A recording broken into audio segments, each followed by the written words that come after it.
Good morning, everyone. Welcome into the Fight HQ podcast. Of course, I am Jason Floyd. That is the fighter. Pete Rogers Jr. is here to break down UFC 295 early on here on a Friday morning. Of course, the weigh-in's about to get started in New York, so I'm going to have that up here on the screen so I can kind of see if any fighters do miss weight. Of course, if we do see that happen, we'll let you know right here on the podcast. Of course, as always, appreciate everyone tuning in, whether you watch us live here on YouTube or if you're listening to us after the fact, whether it's here on YouTube or on the podcasting channels. We do appreciate all the support. Of course, if you smash that thumbs up button, subscribe to the channel, you know the deal. We got the Discord channel, which my guy Pete just over here just giving winners in NBA. It's not just about MMA in that Discord channel. You can talk about everything going on in betting, looking to make some bets. As I think Pete was just like a lot of people last night, was on the Pacers and also was on the Magic there. And Pete, how's it going, man? What's going on? Yeah, it's been a little hot streak for me. Taking the Pacers. I took them at plus 3.5, and then I also grabbed the Magic. I believe it was plus 4.5 or something like that. But yeah, so it's just been a pretty good run. Happy to talk different sports in our Discord channels, from college sports to NBA. A little bit of everything. So if you haven't already, hit that link in the description below. Join our Discord. It's free to join, and then just navigate through the channels and engage in some of the conversations. And throughout the week, we've had a lot of good conversations within the Combat Sports channel. A lot of people excited about this card, some moving parts, some stances that, I feel like the chat is very similar to how I see the field being, where there's going to be some chalky builds and it's also going to be some popular fights to target. So trying to navigate through, a card like this, it's going to be a little difficult, but I think that, with the correct strategy, you can get different on a 13-fight slate. So, yeah, I'm excited. Of course, also, we got our DraftKings contest. Contest is already live there on the channel, so you can get in that contest right now. Congratulations to last week's winner, EPA DOL, taking it down with 549 points, going with Nicholas Dalby, Nascimento, Barella, Brenner, Petrino, and Angela Hill. As unfortunately, I faded off Dalby as fights got close. I didn't feel good about it, but it happens, man. It's sometimes we overthink it as DFS players. Yeah, well, I'll tell you what, I'll take the blame for that, because I was really, really high on Bonfim. Gabriel Bonfim, I thought was superior to his brother. I still think he is. But that was a true test. That's a litmus test to see if you're able to beat a proven veteran.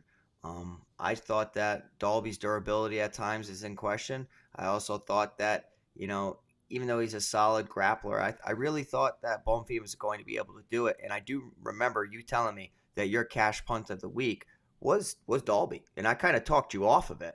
So that's why, if you're listening to the show, you definitely have to take what Jason's saying completely separate from me. And then you also have to take mine completely separate from Jason. And then, so I would say if you're doing a small amount of lineups, do 3 lineups, one taking Jason's advice, one taking my advice, and then maybe a little combination or your own. So yeah, that was a good call, Jason. I guess I disrespected Dalby. Dalby came out there, that hard sparring that he was talking about really, really kind of shined through, and you saw the pressure of him going out there. Okay, this guy's had most of his fights finished in the first round. I'm going to go out there and I'm going to put him on his back foot with a crazy high pace and just drag him into deep water and try to drown him as the fight goes on. It's exactly what happened. So credit to Dalby. That was an excellent win. And another minus 500 favorite is, down for the count and just completely flips the slate. Yeah, we don't have really many of those big favorites this week's outside of Rebecki, of course. So let's get right into game theory in terms of making our DFS lineups. And Pete, I don't know if you had the same thought I had when I want to say it was Monday or Tuesday night when DraftKings posted the salaries for this one, and I looked at the salaries and I was like, man, there are some interesting underdog pricing. I'll say I thought Frevola would be more than 7,100 just because of how I see that fight going. And that is actually one of 3 fights that are going to be priority fights for me in terms of GPPs, the other 2 being the main event and co-main event. And as I was driving to the studio this morning and I was kind of thinking about, one of the things that you always talk about is prioritizing underdogs in main event and co-main event. And we got great pricing this week whether you like the favorite or the underdog in the main event and co-main event.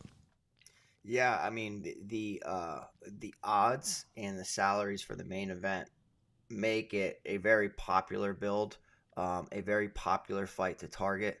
I mean, you have Alex Pereira at 8,400 coming off a recent fight against Jan Blachowicz.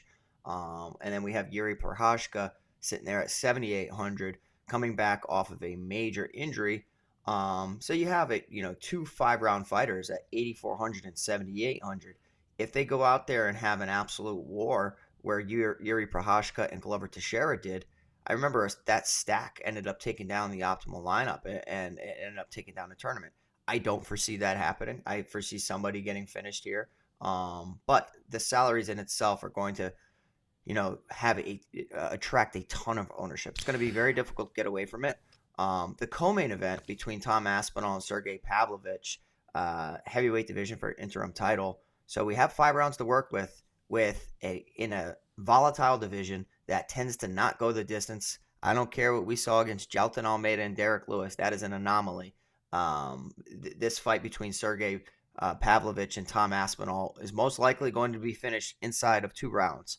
So I think the co-main event for me is a little bit more attractive than the main event personally. But I think the popular build is going to be plug one from each fight and then get different elsewhere. I'm going to, we'll talk about the slate, but I'm going to see if I can be a little underweight in certain spots to try to get aggressive on others. I will tell you, our friends over at Stochastic just put up their ownership projections. And, of course, if you want to take advantage and help out the show, we do have an offer in the show notes below. I actually would have thought the ownership on the main event, co-main event would be higher than what it is. Really? Yeah, I as I just popped it up, I just saw it. I was like, wow, I would have thought. I mean, and look, and I think when you're talking about game theory and trying to get different for these big GPP tournaments, if you're trying to take down that big contest on DraftKings, which, 200,000 to first place is, if you want to get different, if you can find a way to get away from the main event and co-main event, I mean, you are going to build a unique build. I mean, it's just the ceiling. I think the ceiling on the co-main event is higher than the main event because I think the main event could go a little longer than potentially thought there, but that's something to take there. I will say, though, over on the FanDuel side of the equation, the salaries on the main event kind of get me away from it, where you're talking about the salary of the main event is 20 and 18, where in the co-main event it's 16 and 15. So to me, that co-main event is much more priority on FanDuel as opposed to the main event there. Of course, if you do have any questions to break it down for us, all you got to do is put it in the chat. Of course, if you're watching this after the fact, you can leave a comment. You can hop into that and just score.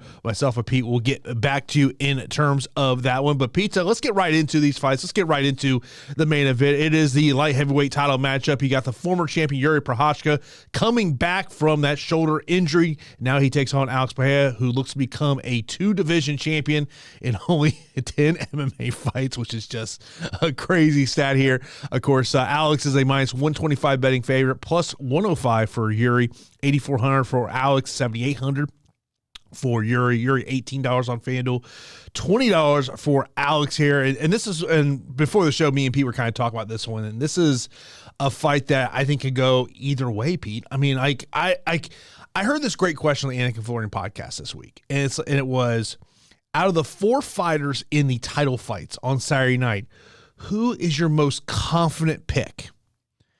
And I was like, damn, that's a great question. Because I was like, I got one. I'm guessing it's Tom Aspinall. Mm-hmm.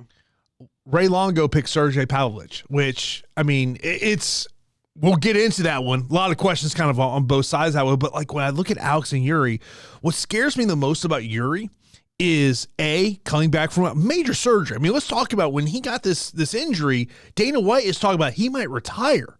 Now he's back. How does he bounce back from that? But also what concerns me about Jiri is kind of that wild man mentality. Yeah, I mean, I agree. I think the main event between Jiri Prochazka and Alex Pereira is going to be a striker's delight, clearly. There's a lot on the line, obviously.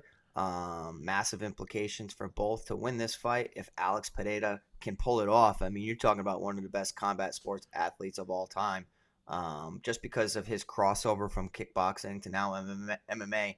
He's so green when he came over. like debuting against Andreas Michailidis, getting taken down, and you know what I mean, like, and then throwing that flying knee to then having an absolute stand up war with Bruno Silva, massive step up against Sean Strickland, and then quickly UFC says, hey, guess what? We know that this guy has a flaw on the ground, so let's put him in there while he has some momentum against a common opponent in Israel Adesanya and see what can happen. Let's use that momentum and that hype and see if we could turn into some like legacy fights between the two. And Israel Adesanya, he goes out there and he ends up finishing Israel Adesanya in the 5th round, and then Adesanya rebounds off of that and knocks him out in the 2nd round.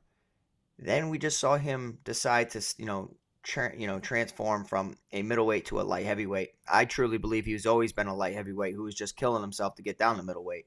He's a massive human being. I think he fills out the weight class really well. Perhaps the lack of cutting weight will make him a little bit more durable than he has been in the past, because when he gets hit with shots, he does get rocked, it seems, and his legs go out from underneath him. Jiri Prochazka is a wild man on the feet, super unorthodox, and difficult to train for because he's doing things.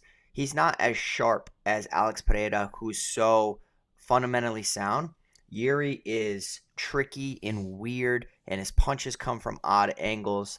And sometimes when you're a high-level kickboxer, you have a harder time with somebody who makes crazy adjustments, similar to Jiri Prochazka, where they don't do things as sharp, like on sharp lines, when they are just sitting there and they're throwing it from unorthodox angles, weird combinations, weird setups. I think the movement of Jiri Prochazka is good. He drops his hands way too much for my liking, and going up against the guy in Alex Pereira who hits like a truck, that does seem like a recipe for disaster. Now, I do think that the light heavyweight version of Alex Pereira is a little slower than how he was at middleweight. I still think he does have that power, but we've seen Jiri get rocked time and time again. But Jiri has that ace up his sleeve of being able to take the fight to the ground. He will be the better grappler if it does end up there. My issue with this fight is I've been going back and forth all week. I just don't know who really wins this fight. And the reason being is because I can see it being somewhat of a tentative striking match on the feet where they're both taking their time. Alex is going to respect the right hand of Jiri Prochazka in the movement. I think Alex is going to look to chop at the legs of Jiri to try to make him into a sitting target.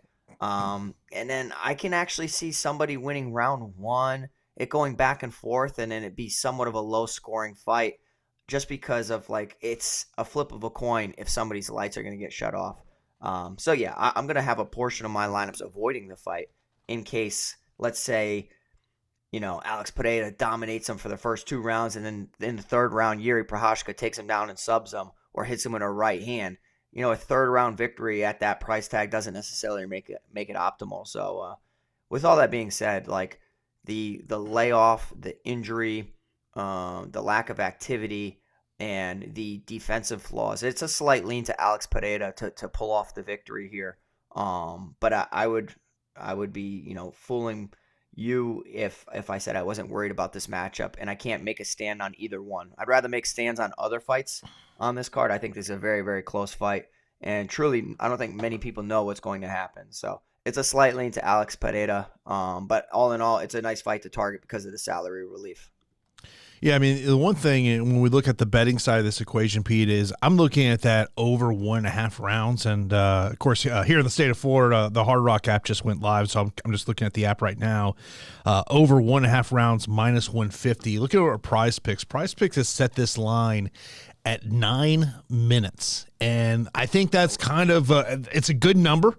I think you could very easily be concerned about this fight ending in less than 7 minutes. But I don't know. For some reason, this is just one of those fights I think goes a little longer than we expect. Maybe we see a little bit of a longer feeling out process between these two guys. By the way, Alex has made weight at 204 pounds. Also on PrizePicks, significant strikes for Alex, 50.5. His fantasy score, 87.5. I mean, it's just like you. I mean, it's a coin flip fight. I mean, if you're playing 100 lineups, maybe you go 40 lineups with Alex, 40 with Jiri, and then 20 that don't have them. Because I think that it's obviously it does have the potential to hit over 100 points. And when you're talking about that salaries over on DraftKings, to me, it's hard to fade. It is. But, like I said, if it's a mirror match and they're both a little tentative and they got so much respect for each other, we've seen them both be patient at times. I don't think that Jiri's going to go out there and try to walk him down. I think he's going to recognize what's in front of him. And same thing goes for Alex. So, it is just very difficult to really pick this fight because there's so many moving parts. But like I said, it's a slight lean to Alex Pereira. My fear is that whoever's winning early on doesn't win as the fight goes on. So that's why you could see somewhat of an underwhelming score. I mean, we've also seen high-level strikers, Francis Ngannou and Derek Lewis, and despite not being technical, like we've seen dud performances from strikers. So if it's a slow-paced fight, all you need is 6 other fights to outpace it and outperform it. So it'll definitely be contrarian, but I'll have a portion of my lineups in case that is an underwhelming fight. Let's move over to the co-main event. We got the interim heavyweight title matchup as you got Sergei Pavlovich taking on Tom Aspinall. Tom Aspinall, a slight betting favorite in this one. He's minus 120, plus 100 for Sergei. Aspinall, $8,200 on DK, $16 on FanDuel. And for Sergei, he's $8,000 on DraftKings and $15 on FanDuel. Pricing on both slates. I mean, it's kind of hard to avoid this matchup. I mean, This matchup, the one question I have is, first off, so you had Sergei, who has been preparing as a backup fighter for this card just in case something did happen. Tom Aspinall, of course, gets this fight here on short notice, and he talked about it yesterday. He said, he's like, look, you get these opportunities, you got to take advantage of them. You can't just not take these fights. But this is my concern with Aspinall. It's just like, what if this hits round 2? What does he look like? Like that to me, and how much do we maybe see him utilize a grappling base in this one, Pete? Oh, I'm not worried about what happens for Aspinall if it hits round 2. I'm worried about what happens for Sergei Pavlovich. I truly have so much faith in Tom Aspinall. You guys know, sometimes when I plant my flag on certain fighters, when I label a prospect with championship potential, it takes a lot for me to do so. And I've been pretty accurate with that. And Tom Aspinall has been my guy. Khamzat Chimaev has been my guy. I think that Tom Aspinall has all the goods for the heavyweight division. And the reason is because he's elusive. He's not a plodding heavyweight. His footwork is excellent. He moves. He moves laterally, sideways. He feints. He fakes. He's so dangerous that it almost makes his opponents somewhat gun-shy because they can't go out there and get too aggressive or they'll get taken down. We saw what happens when he can change the levels. Against Alexander Volkov, you saw a beautiful slip into a double leg takedown. I mean, we've seen him land 2 takedowns against Alexander Volkov, and his jiu-jitsu is I think up there as a part of the elite for the division, and it's because he's been doing it his entire life. Then you combine that with his boxing skill set where he can get knockdowns. If I had to throw shade at Tom Aspinall, it's just the chin up in the sky. I don't like how his chin's up in the sky, and it's so surprising to me when I see high-level fighters with their chin up in the air.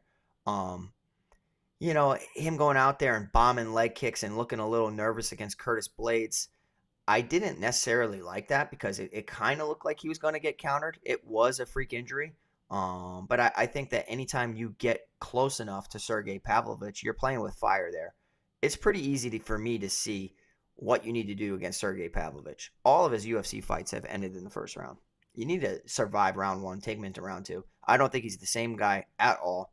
And if I'm Tom Aspinall, I'm dancing on the outside, pop shot and moving, just trying to frustrate and just extend the fight into round 2. I really think it's going to take the win completely out of the sails of Sergei Pavlovich. He's totally capable of going out there and landing a beautiful combination. He throws uppercuts really well. He has a beautiful right hand as well. Him being a part of a strong camp will prepare him for a fight like this, but ultimately, when I'm looking at the skill set of all heavyweight fighters, I think that Tom Aspinall is in a league of his own, if I'm being completely honest, because he's so well-rounded. outside of just getting hit with a big shot, I really don't see how he loses this fight. So as far as your lineups, definitely consider Sergei Pavlovich because of what he's been doing in the octagon, and his hands are incredible. But we've also seen what happens in his debut, granted, a very long time ago, against Alistair Overeem back in 2018. When he got taken down, I didn't see an underhook. I didn't see a post. I didn't see anything other than laying flat on his back. Just didn't see anything. He looked like a complete fish out of water. Definitely could have developed since then, and I'm sure he has. But I just still think, despite the development, there are other good grapplers that we've seen Tom Aspinall go out there and just completely get rid of. And that's why the Curtis Blades fight would have been so compelling to see how that actually would have gone before the injury. So I'm not going to hop off the hype train now. I've been saying it since day one. Tom Aspinall right here at 8,200. My prediction, he's going to beat Sergei Pavlovich. I think he's going to dance around in round one. Round two hits, you're going to see Pavlovich, sucking wind a little bit. Aspinall is going to change levels, take him down, and he's either going to pound him out or submit him in round two. We're on different sides here. Okay, no problem. I just, it's to me, and look, I think there's cardio concerns on both sides. What have you seen from Tom Aspinall makes you think he can go 10 minutes? I know he can. I know Pavlovich cannot. And that sounds crazy. It's just, you can see the type of fighter that Pavlovich is. Pavlovich is a sprinter, whereas Aspinall is more finesse. And I don't think that Pavlovich can sprint for 2 or 3 rounds. Whereas I think that in the makeup of Tom Aspinall's game, there is patience and there is strategy. I see a guy just slinging leather in Sergei Pavlovich. He's very good and very dangerous. I'm not underestimating him at all. I think that you have to lock in this fight. There's no way you get away from it. But I think Tom Aspinall, for me, is the pick.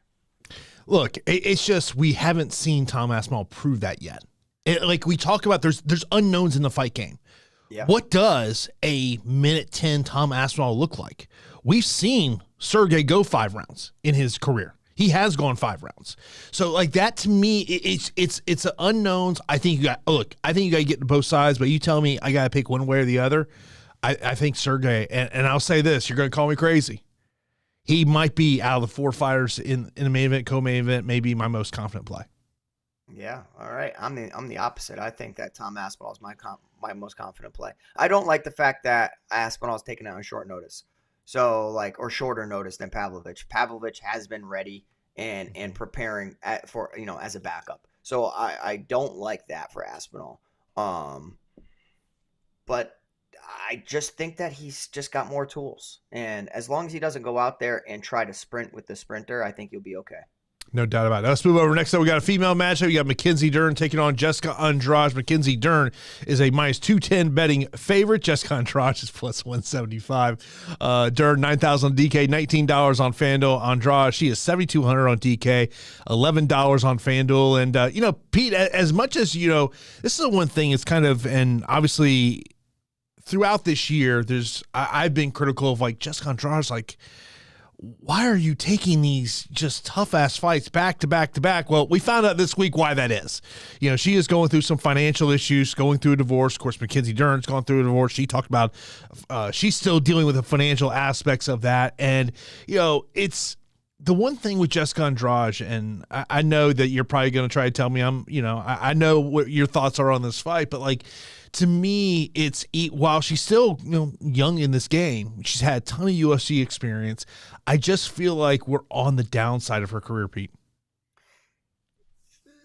Yeah, it sure seems that way. And now that you know the X factors for her previous fights, it does kind of seem like the anytime, anywhere, any place attitude of Jessica Andrade was financially driven. I don't think that it was smart for her career path in most of her fights. The Aaron Blanchfield fight, Yan Xiaonan, we've her Tatiana Suarez, those are tough fights, very, very difficult fights. But Jessica Andrade is a very, very, dominant fighter. At least she used to be. It's just she kind of got exposed a little bit. She lacks defense. She lacks defense on the feet. And she just, I don't know. She just is willing to bite down on the mouthpiece and slug it out instead of, avoiding shots and everything. And then when it hits the mat, she is susceptible to getting submitted. The issue in this fight against Mackenzie Dern is that Mackenzie Dern, despite her incredible jiu-jitsu pedigree, I'm not buying her takedowns. I know that they've gotten a little bit better, but this is a fighter that I've said needs to go to a true wrestling camp or needs to go and just like hire high-level wrestling coaches, because if she could ever just work on that wrestling and become a little bit more efficient, I do think that she wins. She's so obsessed with her striking. I don't think her striking's that bad. It looked a lot better against Angela Hill. She threw 210 significant strikes, landed 126, picked up a knockdown. So she looked very powerful, and the versatility of her game makes her so dangerous. You don't know when she's looking for a takedown. Don't know when she's bombing a big overhand over the top.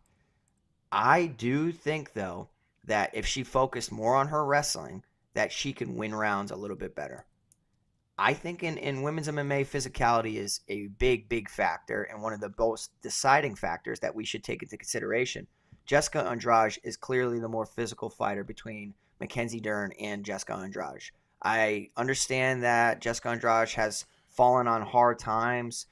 She's walked her way into certain losses by making critical mistakes. She could go out there and get submitted relatively quickly against Mackenzie Dern. But like Jessica Andrade is a Brazilian Jiu-Jitsu black belt, is more powerful on the feet, is the better wrestler, and I think that she can out-muscle her if it comes into a clinch. Mackenzie Dern's takedown attempts in her previous fights, 3 of 9 against Angela Hill, 2 of 11 against Yan Xiaonan, 0 of 5 against Tisha Torres, 1 of 8 against Marina Rodriguez. I'm not a live and die by the stats type of guy. Mm-hmm. But I'm picking Jessica Andrade to beat Mackenzie Dern here. And it's because I just think she's going to be a little bit too physical for her. Jessica Andrade also talked about how throughout this camp she's sparred significantly with Tatiana Suarez, who clearly just went in there and got rid of Andrade relatively quickly. I like that because Andrade recognizes she needs to up her game and try to work with better training partners. And hopefully that'll get her out of hard times. She's still live to get finished, but I do think that Andrade is probably the better minute winner here against Mackenzie Dern. So 7,200, I'm going to pick Jessica Andrade to pull off the upset.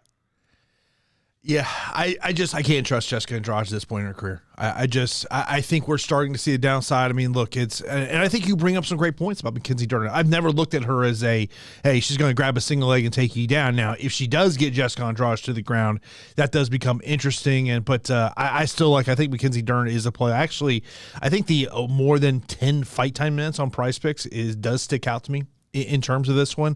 Yep. Out of the 3 props PrizePicks has this week for Mackenzie Dern, that's the one that sticks out to me the most. Her significant strike prop is 38.5.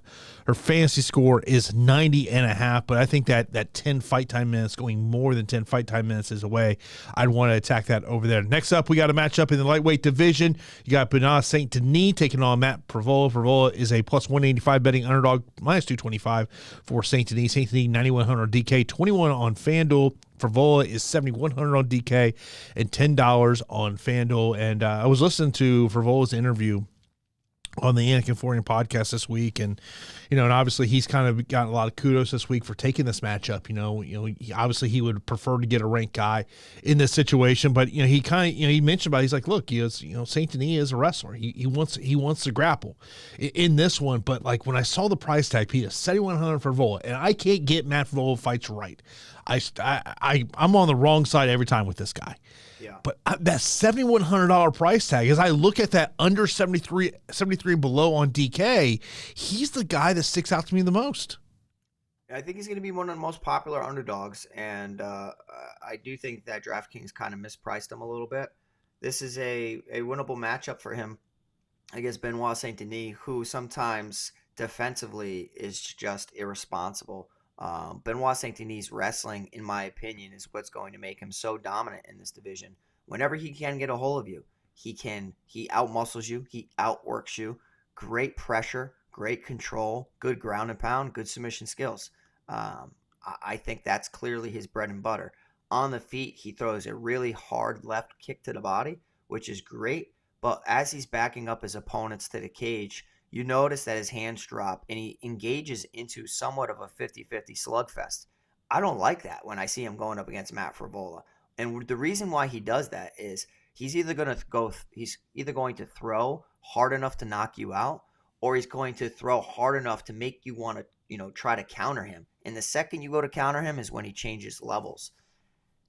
Matt Frevola's touched the chin of a lot of people that don't respect his power, and he's knocked them out. I mean, when you're going in there, flipping a coin like Drew Dober was, Otman Zaitar, where you're just in a 50-50 hook exchange, trading hooks. That's why, like, if you're in a pocket just trading hooks, whoever has the tighter hook and better defense typically wins those. So, with all that being said, I think that Matt Frevola's wrestling offensively is good.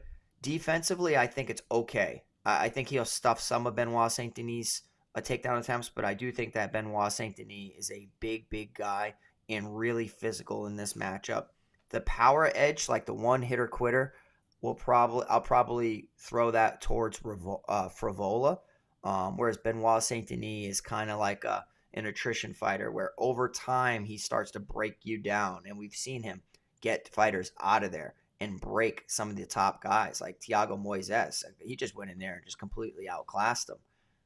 I'm still picking Benoit Saint Denis at 9,100, but I think a $2,000 salary gap between the two fighters is a mistake. I think like a 86 and 70, 75 or 86 and 77 or something like that would have made a little bit more sense. But like 91 and 71, there is value on Frevola. And as a punt, if he comes through, I think that the chalky builds are going to do great this weekend. But as a chalky option, if he doesn't land that one shot, one kill type of shot, then we could be looking at one of the best punt busts of the slate. So I'm still picking Benoit Saint Denis. I think that he always has high upside, but Frevola actually being well-rounded could limit some of the upside. Yeah, I wanted to see what the over 1.5 rounds is. Over 1.5 is plus 110, minus 135, at least over at the Hard Rock app. I think someone's getting finished in this matchup. And that's why to me it's a priority fight. But like you just said, I think the pricing wise that there is value on Matt Frevola, but I think also you gotta. This is where, like, if you're playing in a 150 max, this is where you got to kind of look at ownership and maybe kind of figure out where you can go there. You look over at PrizePicks, significant strikes for Saint Denis, 41.5, fight time 6.5, takedowns 2, fantasy score 98.5. I mean, like, when you look at the fact that the 2 takedowns is the number that really sticks out to me. Like, to me, I feel like that is if you're going to play the takedown prop, Pete, you play less than 2 as opposed to more, because I don't see 3.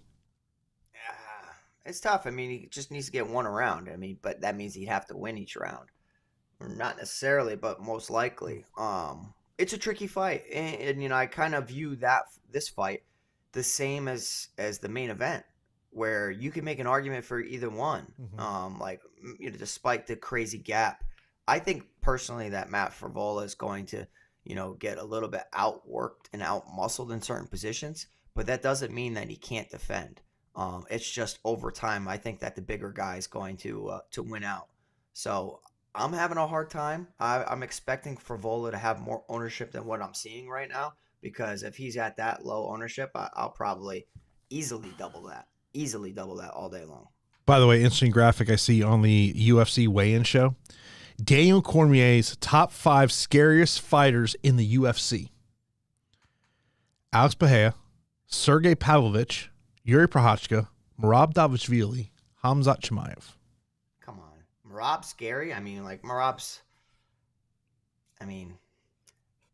don't know if I think Merab's scary. I agree with the other 4, though. Who would be scarier than Merab? Because I don't think that Merab's scary, though. The pace he brings. Look, Merab may be the best 135er in the game right now. Yeah, but I don't think he's scary. Got to take you down. I'll give you a surprise of who may be the best 135er in the world. Who? Patchy Mix. Yeah. Yep. Just saying. Escape. Yeah, no. Yeah. He's disgusting. He's so good. Yeah, him and Sergio fight next week. Yeah, I don't like that fight for Serge. And the reason I don't like it is just because of the physicality. But in the past, we've seen Patchy Mix kind of gas out. It seems like he's fixed that. And since he's fixed that, he's very, very dangerous. As long as he stays good on the scale, he's too big for 135. It's crazy. Yeah, I saw I didn't read the article, but I saw the headline. Apparently, Rafael Stotts passed out when he was wait for his last fight. That by the way, this is memo of the fighters. Don't say that stuff publicly. No, it's I love the transparency. Unfortunately, a regulator is going to see that and go, Yeah, it's bad. Don't bring that up. A can of worms. Don't do that. Don't do that. Not a smart move. Not around here. No.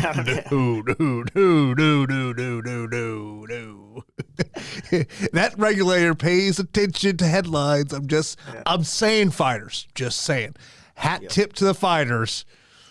There's some things you just don't say publicly. You can say that stuff privately, not publicly. Yeah, I've seen him yell at plenty of people who cut way too much weight. But yeah, I mean, like, and it's all for good reasons too, because it's important to have regulators that care.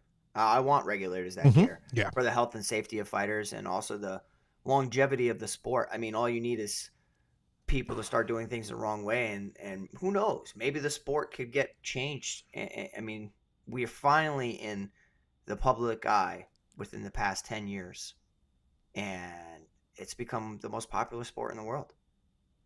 Yeah, it's fighting in every walk of life is just, it's something that for whatever reason people are inclined to watch. Look, I'll say this. This is my hat tip to the fight fan. If you want some good entertainment, if your girl's not into fighting, have her watch the fights with you. That commentary can be pretty funny. Yeah. Oh, yeah. I think that they're very good. Bisping is one of my favorite commentators out there. I love listening to him. Oh, when it's him and Cruz, like, I mean, the jabs that go back and forth. I mean, I got to tell you, Jason, admittedly, as a Dominic Cruz fight fan, as intelligent as he is, I cannot stand him on the commentary. I'm not a big fan of him. I cannot stand him.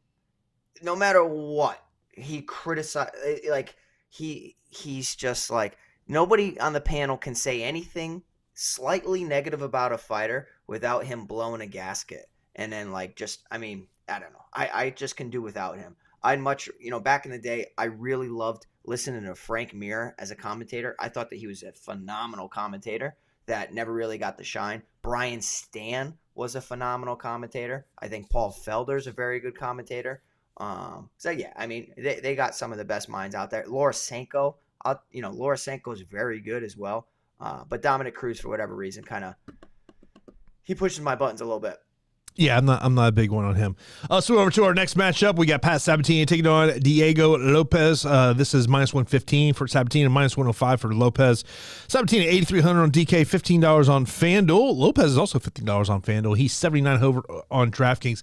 This is one of those fights that I've been thinking about all week, Pete. And why do I just see Pat Sabatini taking Diego Lopes down 3 times? Lopes never gets off his back. Lopes has some submission tips from his back, but we just kind of see a not much volume decision win by Pat Sabatini. Definitely possible, and that is a fear of mine. I do resort on the eye test, and I trust my reads.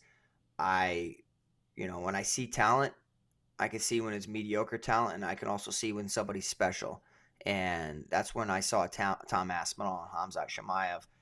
I kind of have that same feeling about Diego Lopes, because what he did to Movsar Evloev on short notice was spectacular. I understand that he was controlled for a long duration of that, but he is constantly hunting for the finish. He will attempt guillotines, triangles, arm bars, heel hooks, anything off of his back. And then what he's starting to do now is he's starting to incorporate reversals. Because if he's just hunting submissions off of his back and he's ineffective, next thing you know, 15 minutes expires and you just lost the decision to one of the best control-oriented grapplers in Patrick Sabatini.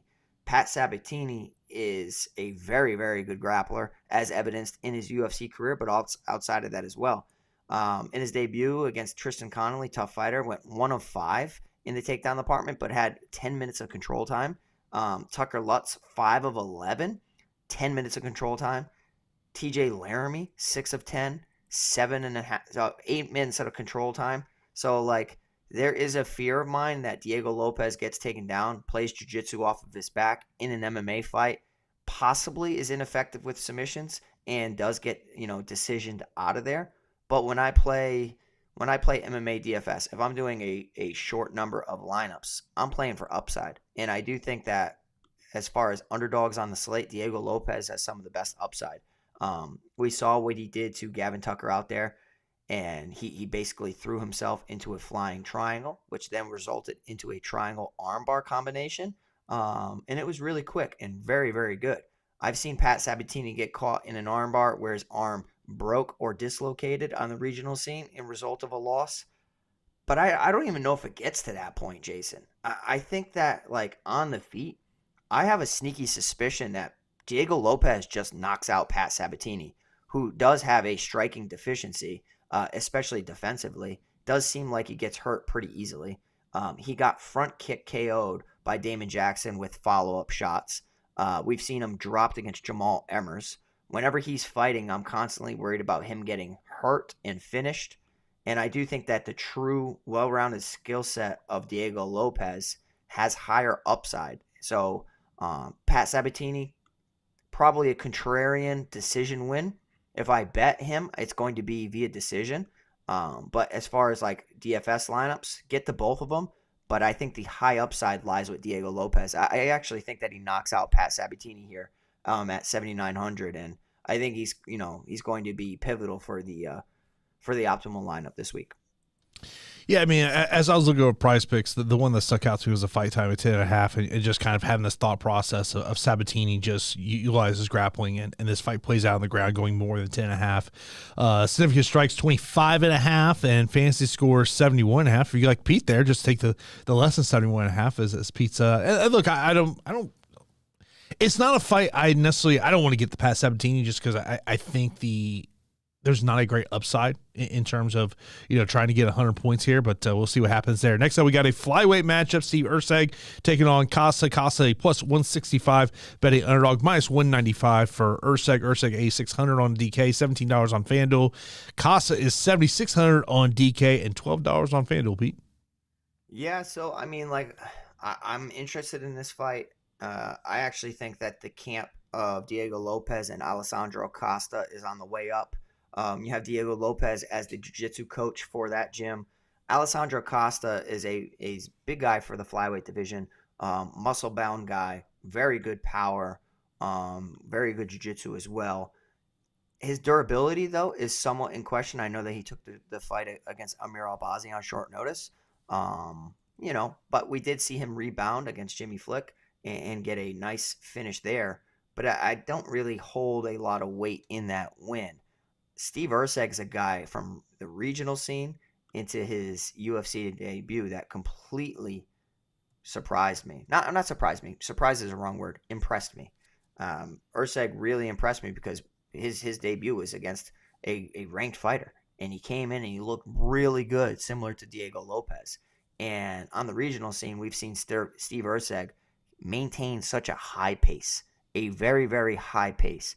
And if you're unwilling to match that pace or unable to, he can break you down. He actually goes for a ton of takedowns and gets in top position a lot. He's a solid striker, good hands, good low kicks, well-rounded fighter. I actually think that, what I've seen from him impresses me a little bit more than Alessandro Costa. Costa might have the big moment edge, whereas like he has that one-hitter quitter about him, about the big shot. Is a very good jiu-jitsu practitioner. But for my reads, it does seem like he can get outworked. And when you have a guy who's just such a high-paced fighter, he can break you down. And that's what I'm expecting here. I actually think Alessandro Costa is a solid underdog because it is the flyweight division. And I don't mind getting to underdogs in the flyweight division because high activity, high pace, competitive fights tend to be. But what I saw from Steve Erceg in his debut and how I actually think he's going to do in this matchup, I think that there's some potential for just slate breaking pace. So 8,600 Steve Erceg's going to be the pick for me. I like him quite a bit here. If you look over at PrizePicks thinks this thing's going 15 minutes as they've got it 14 3/4 for Erceg, 49.5 significant strikes, 1.5 takedowns, and also 79.5. It's one of those things of I just kind of, as I was hand building some lines, Pete, I didn't find myself really getting much to this fight, just in terms of this one, just because of getting to other options where, especially when I was trying to spend up for some higher price options after going with the main event and co-main event. Next up, we got a female matchup. We got Loopy Godinez taking on Tabatha Ricci. Loopy Godinez -180, Tabatha Ricci +150. Godinez A700 DK, $17 on FanDuel. Ricci 7,500 on DK, $13 on FanDuel. And I did see Tabatha Ricci talk about it, said that this has been a fight that's been on her radar since they were both in LFA here. Of course, we know about Loopy Godinez, and we know the pedigree of her family in terms of wrestling. And you look at, I was actually kind of surprised that maybe there wasn't a takedown prop here, but this fight might play on the feet, Pete. Yeah, it's a very interesting fight, and I think that Tabatha Ricci is probably going to be one of the most popular underdogs on the slate. When you're just kind of making a popular build, she's kind of like the last fighter in 7,500.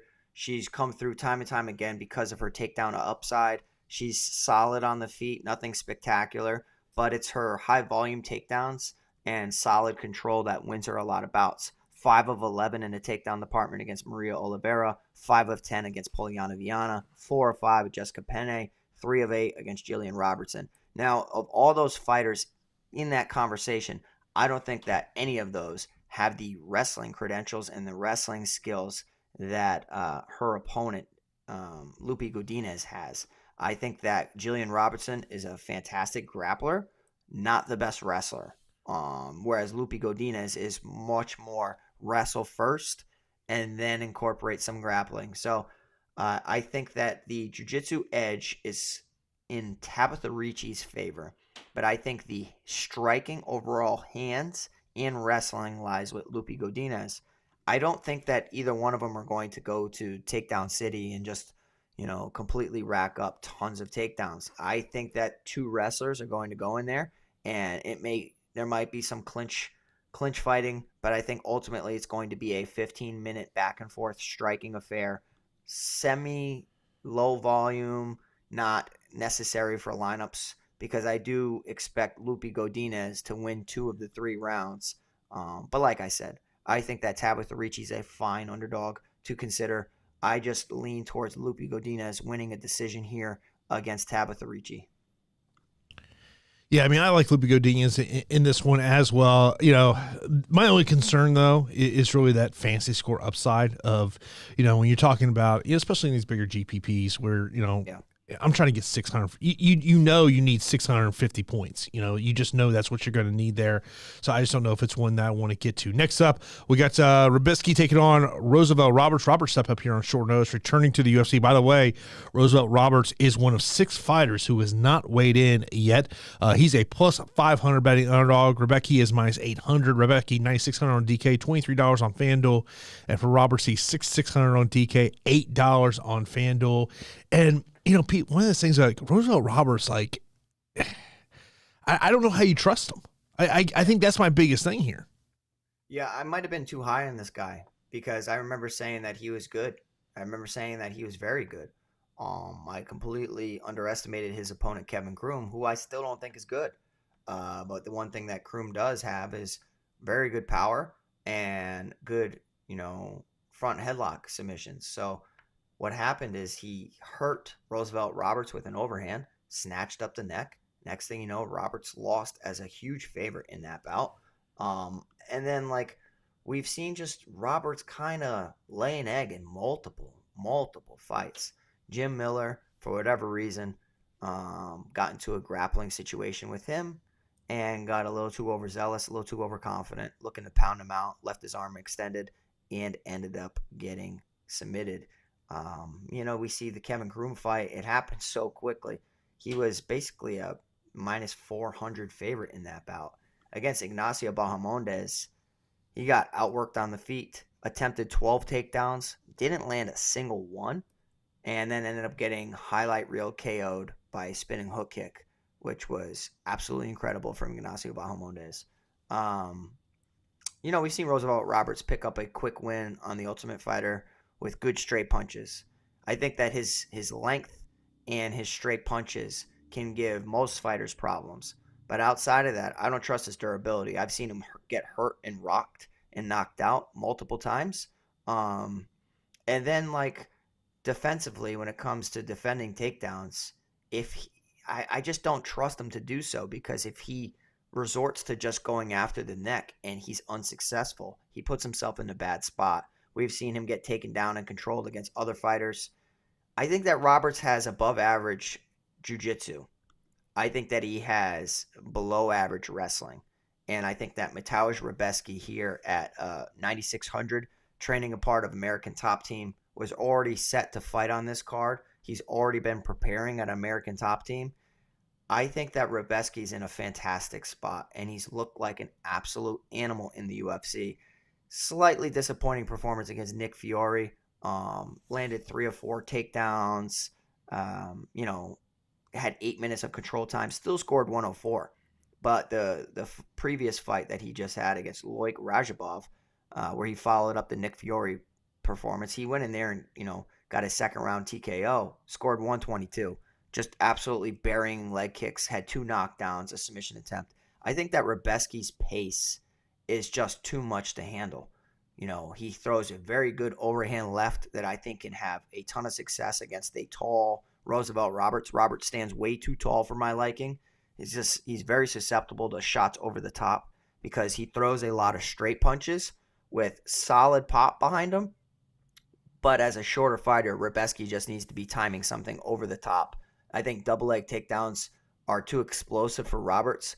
Mainly my only fear in this matchup, despite the crazy gap, despite Roberts taking it even on short notice, is the length in combination with the front choke series. I think as long as Rebecki keeps his head out of danger, I think that he wins this absolutely handily. And that is why he's priced at 9,600 and basically ballooning to a minus 600 favorite. So I like Rebecki here a lot at 9,600.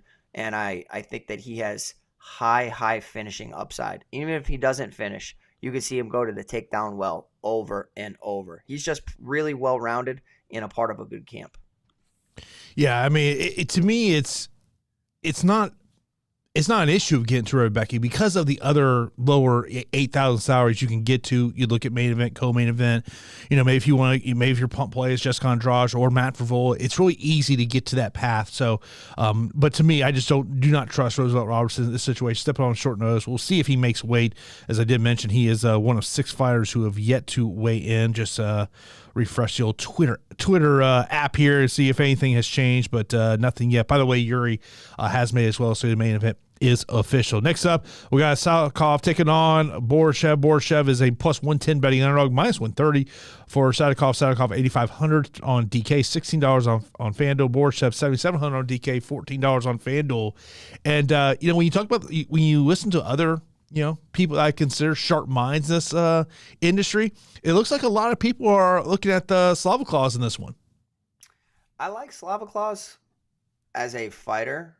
In a kickboxing fight, but I like him against one-dimensional opponents. I don't necessarily know if I think that Nazim Sadykhov is a one-dimensional opponent. I just don't. I've seen him training with Matt Frevola.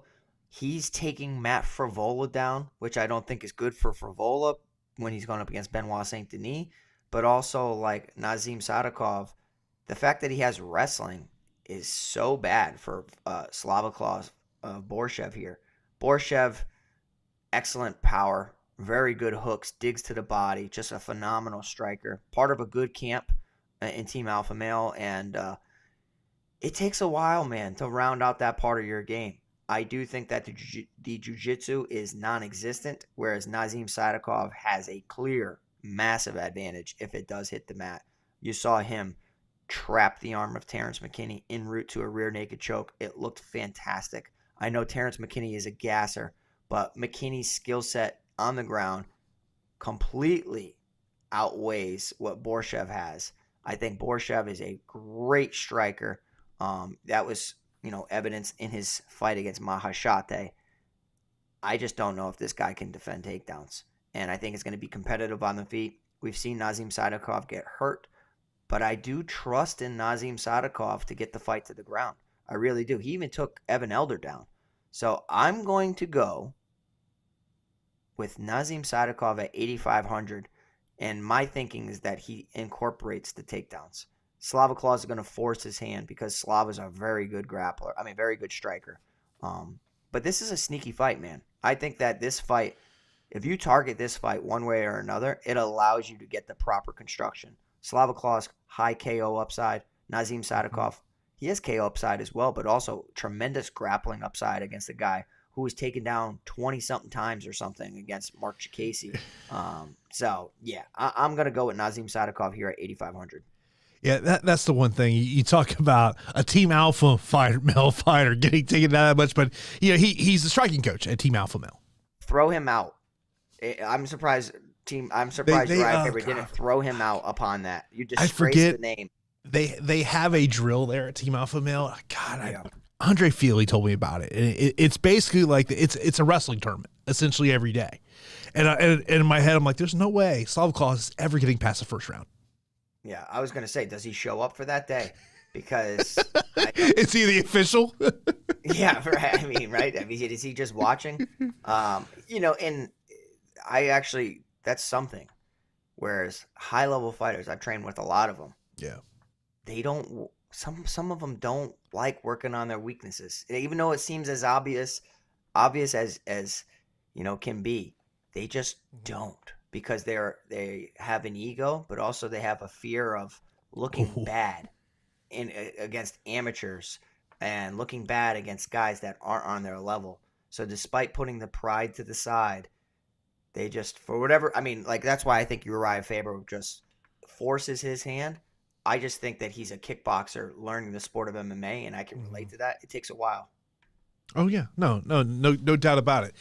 Next up, we got Jared Gordon taking on Mark O. Madsen. O. Madsen is a plus 185 betting underdog, minus 225 for Gordon. Gordon, $8,900 on DK, $19 on FanDuel. Madsen, $7,300 on DK, $12 on FanDuel. Of course, we all know about Mark O. Madsen and his wrestling pedigree here. And this is another one that, when I'm talking about these punt plays, it's one there. But also, what concerns me about Madsen is it could be 1-1 heading to the third, and that gas tank is right on empty.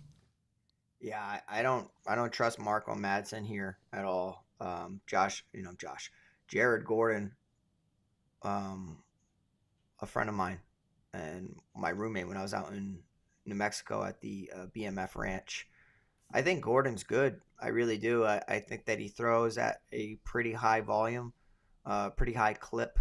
So despite not necessarily having the best efficiency with his striking numbers, he just out-volumes his opponents. And if they can't keep up the pace, they get broken time and time again. And he also has very good takedowns. Like takedowns and takedown defense. He defended 10 takedowns against Grant Dawson despite getting submitted in the third round. I don't necessarily think that Jared Gordon's jiu-jitsu is like spectacular by any means. I think it's very good. But there's no submission threat against Marco Madsen here. Whereas against Grant Dawson, there is a tremendous jiu-jitsu advantage for Grant Dawson. Jared Gordon, just a very good fighter. We saw what he did to Paddy Pimblett. Should have won that fight. Got, headbutted against Bobby Green despite having some success early on. I think that we're going to see Jared Gordon just completely go out there. If he gets taken down, he's going to work back to his feet. But I largely expect him to win 2 rounds en route to a pretty dominant decision. Mark Madsen tires really easily despite supposedly having excellent numbers at the PI. I think that Jared Gordon's going to beat him as the fight goes on, rounds 2 and rounds 3. The only worry is just about the durability of Jared Gordon. I think he's durable. I just think that, you get caught with some shots, man. You got small gloves on. Mm-hmm. You get hit with a headbutt. You get hit with something else.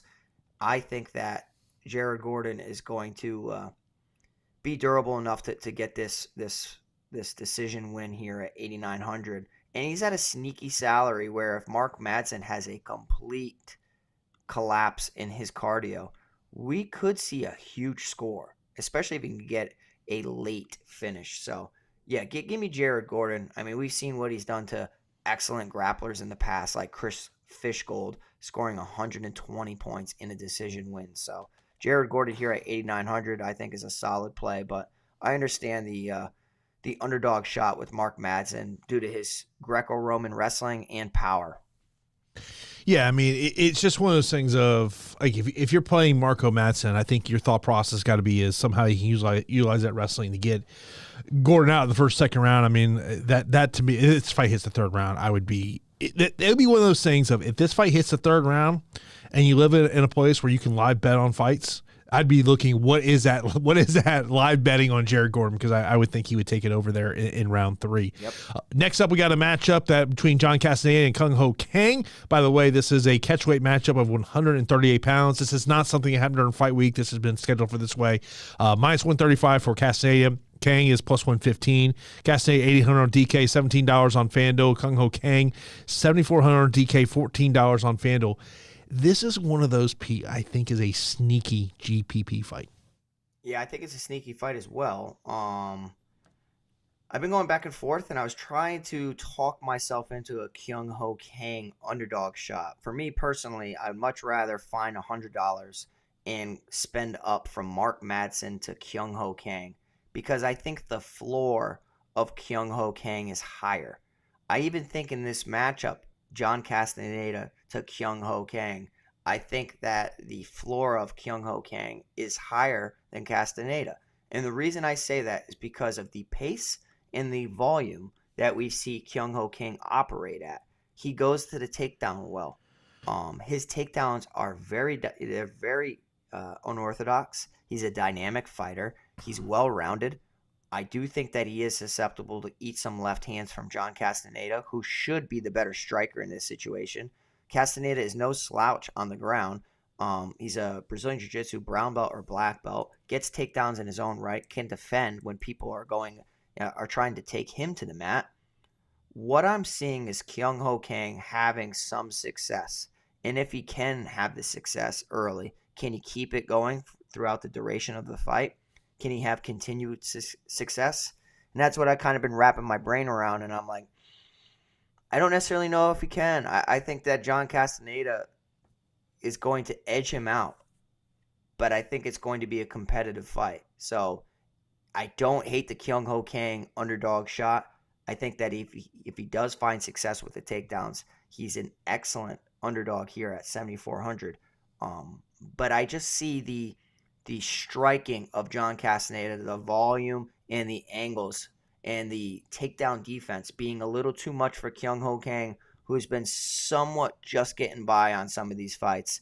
Split decision to Brandon Davis and Lu Pingwan. I know that's back in 2019, but when you see that on paper and then you watch the fights, you're like, yeah, I think that John Castaneda can do well.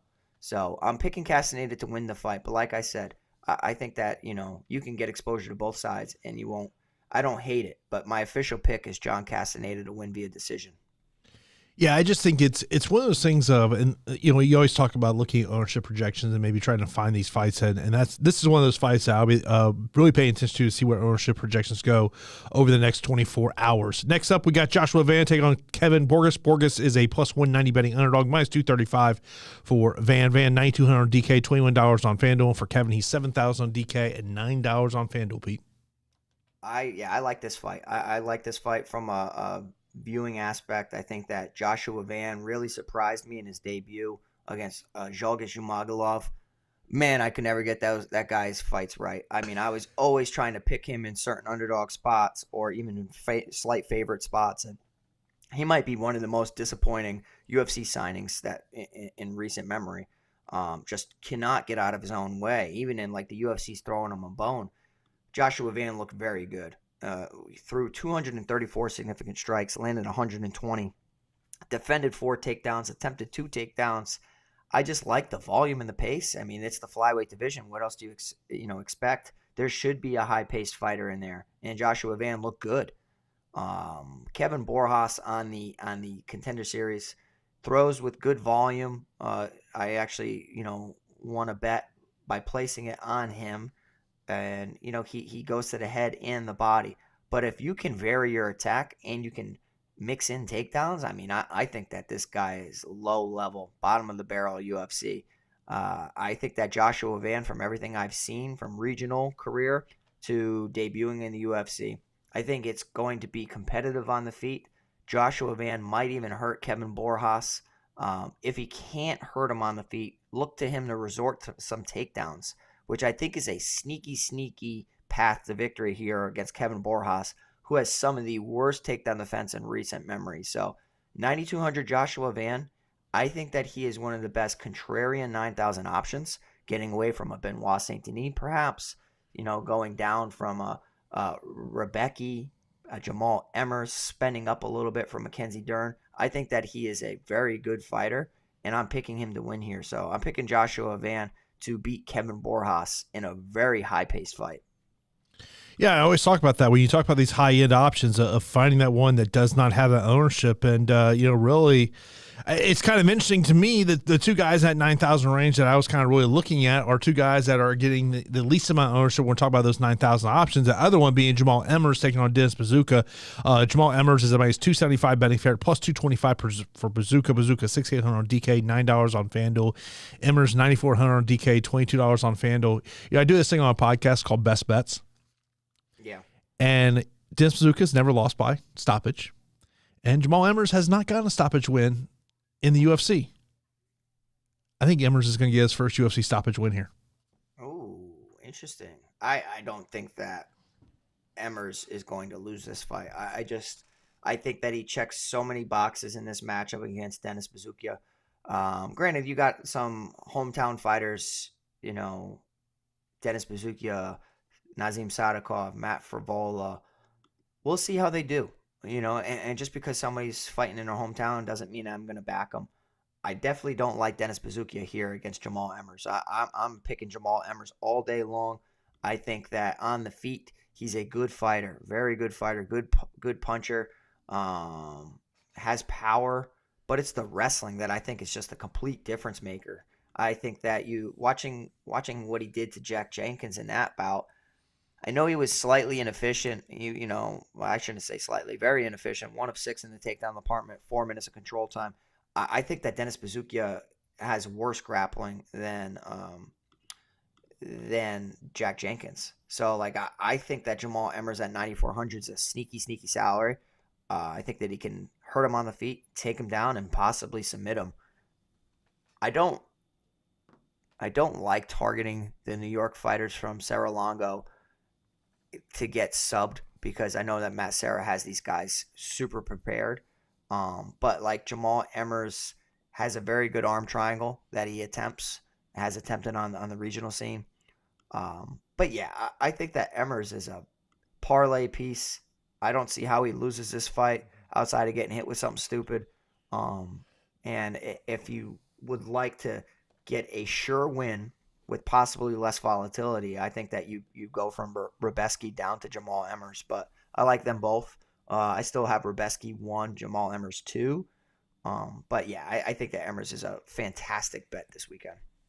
Yeah, I'm with you on that. So now we're going to get into our straight up fight picks. Also talk about a little bit about prize picks over here, and then answer your questions. We start to wrap up this show. Main event. I'm going to go Alex Pereira. Yeah, I'm going to go Alex Pereira too. But yeah, I can't wait to watch it. It's a very tough fight to call. I will go Sergei Pavlovich. Tom Aspinall. Give me Mackenzie Dern. Jessica Andrade. Man, this is the one I keep going back and forth on. I'm going to say Benoit Saint Denis, but I do like to get to Frevola and GPPs. Benoit Saint Denis for me. I would go Pat Sabatini. Stop it. Are you? I am. I think he lay in praise. Okay. I think that's completely viable. If you're betting Pat Sabatini, you better bet him to win via decision. I don't think he's going to win any other way. I don't think he's submitting Diego Lopes. But, yeah, I'm picking Diego Lopes. Man, I feel like this is a first. We're through 5 fights. We already got 3 different picks. Yeah. Somebody's going to be really right and somebody's going to be really wrong. I just wanted to look at Sabatini via decision plus 250. Yeah, if you're betting him, do not bet him money line. He's not subbing Diego and he's not KOing him. Yeah, no, I'm with you on there. Give me Steve Erceg. Steve Erceg, baby. Loopy Godinez. Loopy Godinez. Mateusz Rebecki. Rebecki, yep. I will go Borshchev. I don't feel great about it. Okay, I'm going Nazim Sadykhov. Jared Gordon. Jared Gordon. Castaneda. Van. And Emmers. All right, slightly different, but somebody's going to be really wrong and somebody's going to have a good night. Yeah, no doubt about it. Let's see here. We'll go over to Scored. Get some questions that came in here. In terms of this show, I'm not even going to ask why someone put a picture up of Ngannou and Kim Kardashian. Do not even want to know what that's about. I saw that. I didn't know what the hell was going on. I almost Google searched it. I'm like, that's got to be fake. Oh, God, yeah. We had an interesting conversation on the podcast yesterday of these people who think Francis Ngannou is a star in this industry. As someone in the bar industry, hate to tell you, he's not. Best leverage play. Let me pull up ownership. Let me see what we're looking at. I mean, he could be a star, but not pull numbers. I mean, it's like, dude, the pay-per-view bombed. His pay-per-views bombed in the UFC. Yeah. This one bombed. He is one of the best fighters in the world, no doubt about it. Okay. He doesn't bring a different audience out. Just doesn't. To me, leverage plays.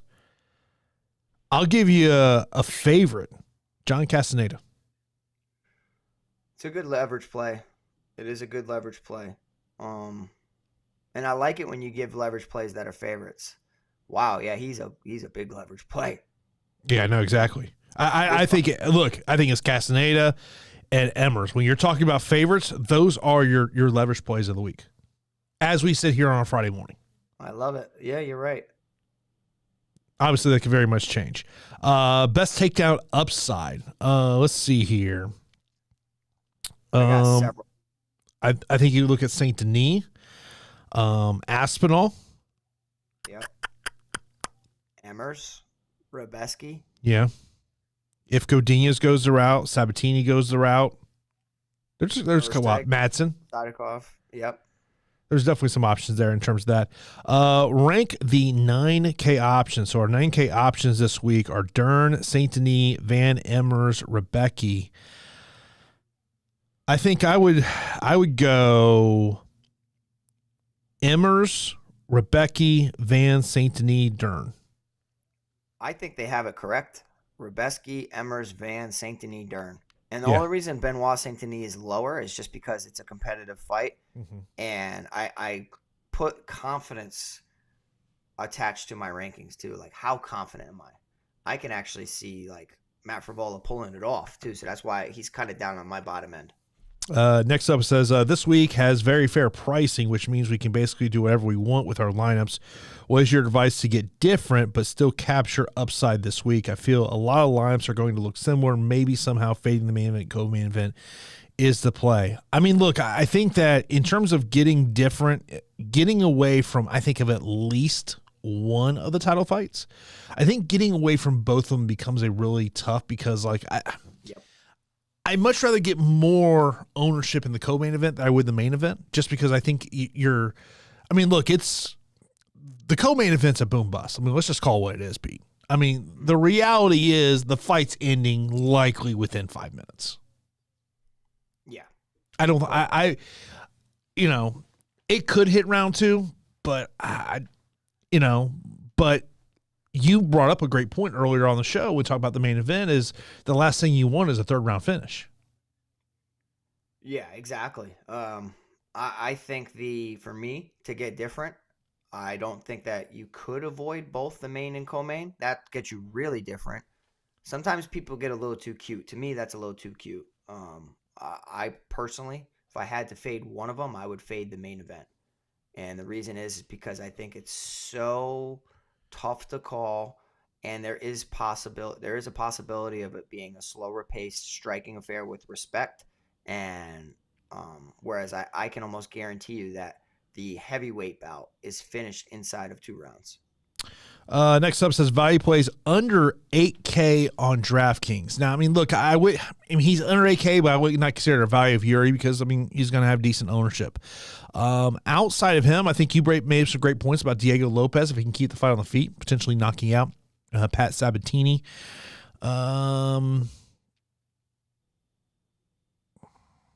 I mean, I like Castaneda, but I think Kang's not a bad under 8,000 option play. Yep.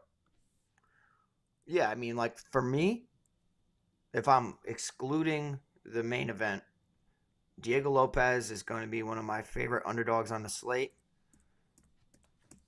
Jessica Andrade, whether I'm wrong or not, it is women's MMA, and there is some likelihood that it's competitive. I'm picking her to win, so I'm going to go with Diego Lopes and Jessica Andrade as my 2. Let's finish up a question here from YouTube from Matt. He says, is Erceg vulnerable to Costa leg kicks? I don't think so. I think Costa is susceptible to getting hit with a counter when he leg kicks because, like, I think he can chop at the legs, and we saw Costa do really well chopping at the legs. But like, I've also seen Steve Erceg incorporate good leg kicks as well. I love it. Do you have your PrizePicks slate? Because I have a couple that I want to bounce off your head that I think is really, really good. Let's see if we fire away. All right, ready?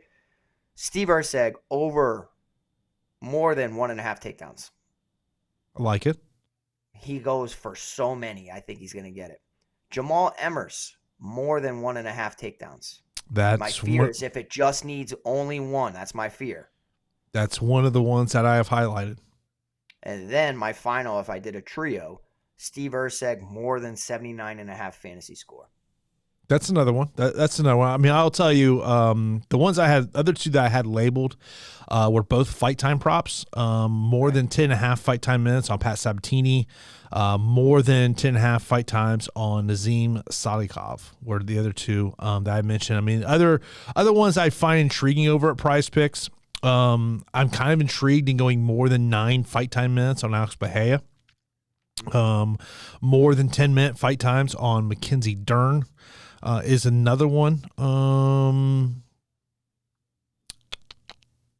Not really anything else more on PrizePicks that sticks out to me over there, but those are some of the ones that stick out to me. And look, I always say this. I think when you're playing PrizePicks, a great strategy is to do 2 and 3 leg, player props, or if you want to get to those 4, 5, and 6. Look at college football, look at NBA, look at NFL, and putting those ones together. Maybe you like 2 props from the UFC, 2 from college football, and 2 from NBA. Now you've got your 6-player car where you can get that 25-1. So that's something to play in there. So that's kind of my recommendation, because I'll say this, as I've done the 6-player card in the UFC, it's very tough to hit. I mean, it's very tough to hit. It is tough, and it's because they put out sharp lines or semi-sharp lines, and there's not a ton to work with a lot. I feel like they pick their spots. So it's like you almost get a little too greedy with it. So that's where you just got to find your confident plays and take that stand. No question about it. Of course, as always, we appreciate everyone tuning in for the Fight HQ podcast. Of course, join that Discord channel. It's not just about combat sports talk. Pete's in there giving away some NBA picks, some college football picks, college basketball seasons right here as well. So we got all that going on. Great conversation there. Totally free to join. Of course, we got our DraftKings contest as well. Be sure to join that. Try to take that one down. I gotta get back. I gotta get back in the top of this contest. I've been struggling the past month or so on these contests. Of course, you can always check out this show on YouTube, Apple Podcasts, Spotify, wherever you like to listen to your podcast. Of course, if you want to leave a comment after the show, be sure to do that. Myself or Pete will definitely get back to you. We appreciate everyone tuning in for this episode of the Fight HQ podcast.